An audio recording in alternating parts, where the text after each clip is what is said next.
आप सबका स्वागत है बैंकिंग साथी यूट्यूब चैनल पर। आज हम कवर करेंगे 12 और 13 जून का डेली करंट अफेयर्स। तो पहला करंट अफेयर्स पढ़ते हैं हम। पहला करंट अफेयर्स आ रहा है हमारा वर्ल्ड बैंक की तरफ से कि वर्ल्ड बैंक ने रिलीज किया है 4th edition of container port performance index 2023 का। और इस इंडेक्स के अंतर्गत क्या किया गया है कि विशाखापट्टनम पोर्ट जो है वो ओनली इंडिया का पोर्ट है जो कि ये टॉप 20 रैंकिंग में आ पाया है इस इंडेक्स में। और इस इंडेक्स को जो है डेवलप किया गया है by World Bank transport global practice और इनके साथ मिला है global intelligence and analysis division. ठीक है, तो ये इन्होंने डेवलप किया है और इसमें जो है विशाखापट्टनम जो है इंडिया का ओनली पोर्ट है जो कि टॉप 20 रैंकिंग में आया है। इसके साथ हमें एक और चीज़ याद रखनी है कि इसमें जो है वर्ल्ड में कौन जो है टॉप में मारा है, वर्ल्ड में कौन आ रहा है इस एज पर दिस इंडेक्स। तो आपको मिल जाएगी जो चाइना है इसका एक पोर्ट है जिसका नाम है यांगचांग पोर्ट। ये जो है टॉप है, नंबर 1 रैंक है एज पर दिस इंडेक्स। और इसके बाद आपको सेकंड नंबर भी याद रखना है, ये है पोर्ट ऑफ साला जो कि ओमान में है। और हमने विशाखापट्टनम की बात की है तो हम विशाखापट्टनम का रैंक भी देख रहे थे ग्लोबली। तो विशाखापट्टनम का जो रैंक है वो 19 नंबर मिलेगा आपको ग्लोबली। इसके बाद जो सेकंड नंबर पे आता है इंडिया की तरफ से वो मिलेगा आपको मुंद्रा पोर्ट जो कि गुजरात में है और इसका जो ग्लोबली रैंक है वो 24 है। और इसके अंदर आपको बता दूंगा अगर आप टॉप 50 वाले देखोगे ना तो टॉप 50 में आपको इसमें 4 पोर्ट मिलेंगे, लेकिन हमारे एग्जाम पॉइंट ऑफ व्यू से 2 इंपॉर्टेंट है तो हमारे 2 पढ़े काफ़ी है। नेक्स्ट चलते हैं हम। नेक्स्ट हम इसके ऑब्जेक्टिव पढ़ते हैं। इस इंडेक्स का ऑब्जेक्टिव क्या है? इस इंडेक्स का ऑब्जेक्टिव ये है कि ग्लोबल ट्रेडिंग सिस्टम को बढ़ाया जाए और सप्लाई चेन को बढ़ाया जाए। जो भी पोर्ट जो ग्लोबल ट्रेडिंग सिस्टम को बढ़ाता है और सप्लाई चेन मतलब कि जो एक्सपोर्ट और इम्पोर्ट जो ज़्यादा से ज़्यादा कर पाता है जो पोर्ट, उसको जो है उसके हिसाब से जो है उसको रैंक दिया जाता है। तो इसकी वजह से जो सबसे हमारे इंडिया में जो सबसे अच्छा जो सप्लाई चेन मैनेज करता है वो पोर्ट कौन सा है? प्राइवेटली ओन विशाखापट्टनम है। ठीक है, नेक्स्ट कंट्रोल से बढ़ते हैं। नेक्स्ट कंट्रोल से हमारा सेबी ने मैंडेट कर दिया है जो भी KRA एजेंसीज होती है। KRA एजेंसीज कौन होती है? Known your client registration agency. इनको बोल दिया गया कि अपडेट करने के लिए जो भी कस्टमर का इंफॉर्मेशन है उसको on central KYC record registry पर। ठीक है, और इसके लिए एक डेट भी सेट कर दिया है 1 अगस्त 2024। 1 अगस्त 2024 के बाद इनको कुछ एक टाइम लिमिट दिया है जो हम आगे स्लाइड में पढ़ेंगे। तो वो टाइम लिमिट के बाद उनको बोला है कि वो टाइम लिमिट के बाद नहीं, वो टाइम लिमिट के अंदर ही उनको जो है ये KYC जो भी कस्टमर के वो अपलोड करना पड़ेगा। ठीक है, जो भी ये इनका जो सेंट्रल KYC रिकॉर्ड रजिस्ट्री है इधर। तो ये सब समझने पहले हम ये समझते हैं कि नया गाइडलाइन क्या हेल्प करेगा। ये नया गाइडलाइन हेल्प करेगा जो भी ऑन बोर्डिंग प्रोसेस है क्लाइंट का उसको हेल्प करेगी, उसका जो है रिड्यूस हो जाए टाइम, मतलब कम टाइम में जो है ऑन बोर्डिंग प्रोसेस हो जाए, उसके लिए ये हेल्प करेगा। ठीक है, तो इसमें जो आपको मार्केट इंटरमीडिएट्स मिलेंगे वो स्टॉक मार्केट ब्रोकर्स और अल्टरनेटिव इन्वेस्टमेंट फंड ये सब आपको मिलेंगे। तो इनमें कुछ रूल्स थे पहले और अब ये रूल्स चेंज हो गया, उसके बारे में हम थोड़ा कुछ पढ़ते हैं।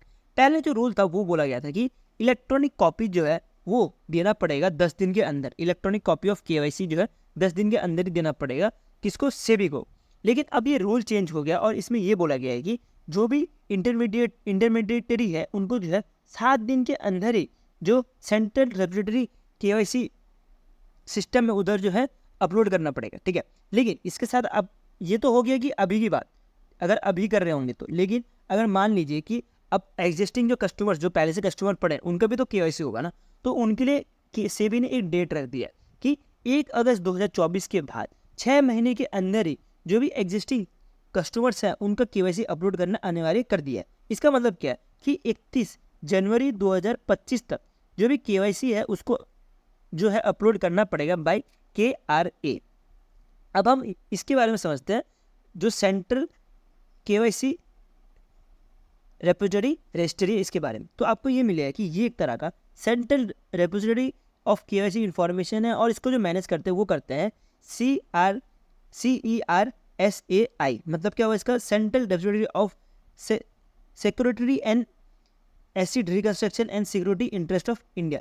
और इसके अंतर्गत ही जो डिफरेंट बैंक्स हैं वो भी ये सिस्टम यूज़ करते हैं और इधर ही जो है KYC इन्फॉर्मेशन जो स्टोर रहता है वो है कौन कौन से bank, mutual fund, stock, national payment system, इनकी जो जितने भी इंफॉर्मेशन है ये इधर ही स्टोर होता है। तो ऐसे ही कुछ जो स्टॉक ब्रोकर्स है और जो अल्टरनेटिव म्यूचुअल फंड जो बड़े बड़े इन्वेस्टर्स होते हैं जो 25 लाख से ऊपर का जो इन्वेस्टमेंट करते हैं उनको भी अनिवार्य कर दिया कि जो सेंट्रल KYC रेपोजिटरी रजिस्ट्री है इधर रजिस्टर करने के लिए। नेक्स्ट न्यूज़ पे पढ़ते हैं। नेक्स्ट न्यूज़ है हमारा कि ये 2 MOUs आ रहे हैं।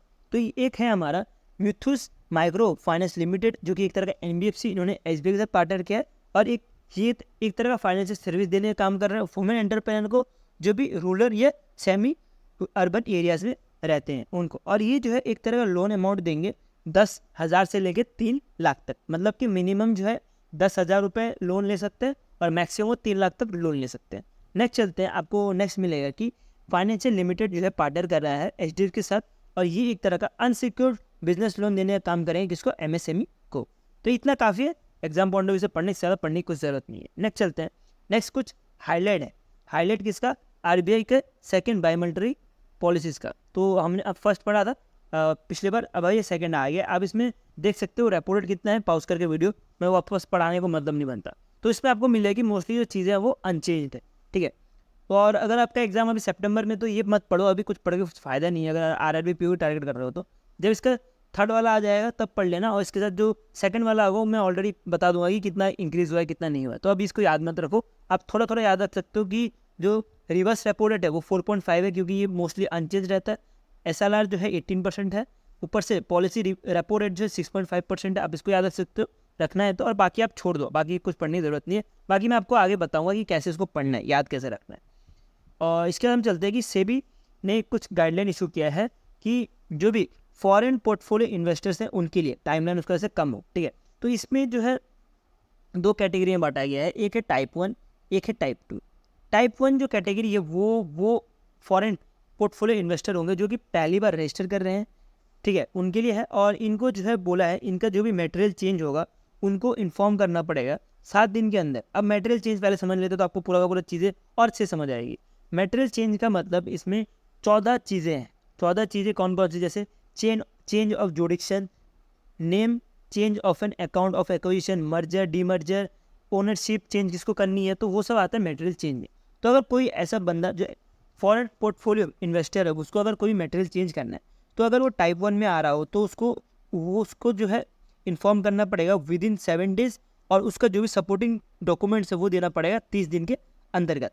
इसके बाद आता है टाइप 2। टाइप 2 कौन कौन से होंगे, जो टाइप 1 में इंक्लूड नहीं है वो टाइप 2 में इंक्लूड होंगे, ऐसा कुछ कहना है सेबी का।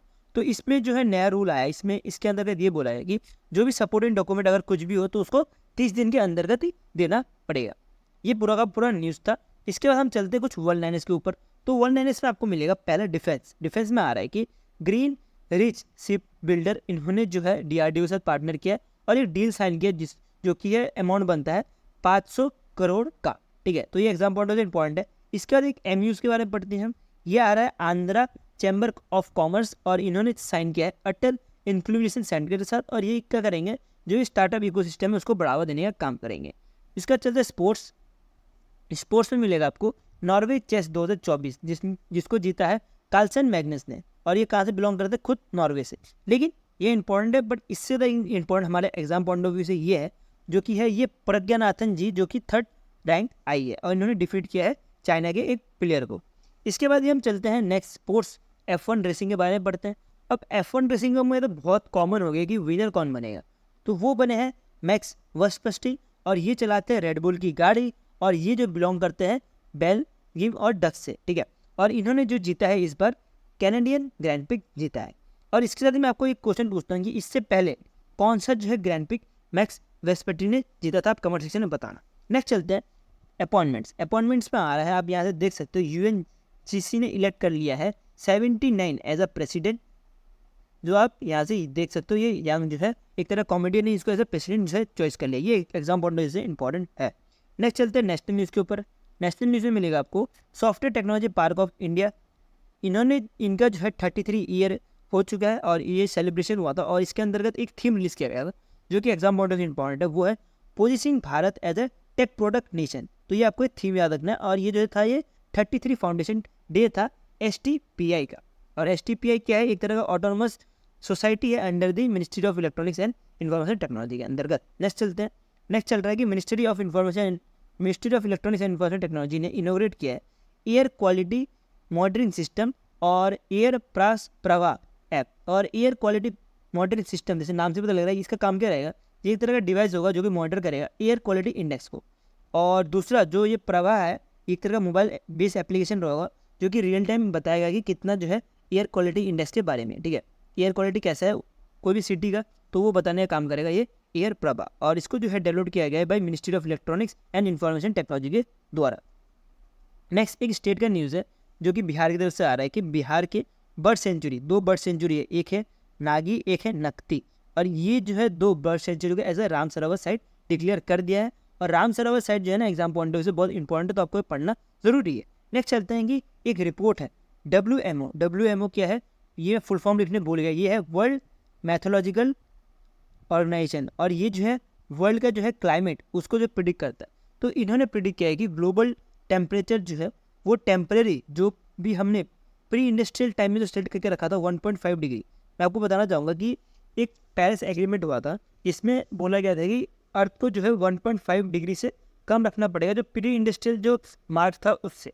तो जो प्री इंडस्ट्रियल मार्क था इससे ज़्यादा हो गया, तो जितने भी कंट्रीज़ हैं वो मोस्टली जो समुद्र के सामने है, जैसे मुंबई हो गया, कोलकाता हो गया, ये पानी के अंदर आ जाएगा और ऑस्ट्रेलिया तो पूरा का पूरा डूब जाएगा। और जो क्लाइमेट चेंज है ना, इसका हमें बहुत बड़ा इम्पैक्ट देखने मिलेगा हमारे वर्ल्ड में।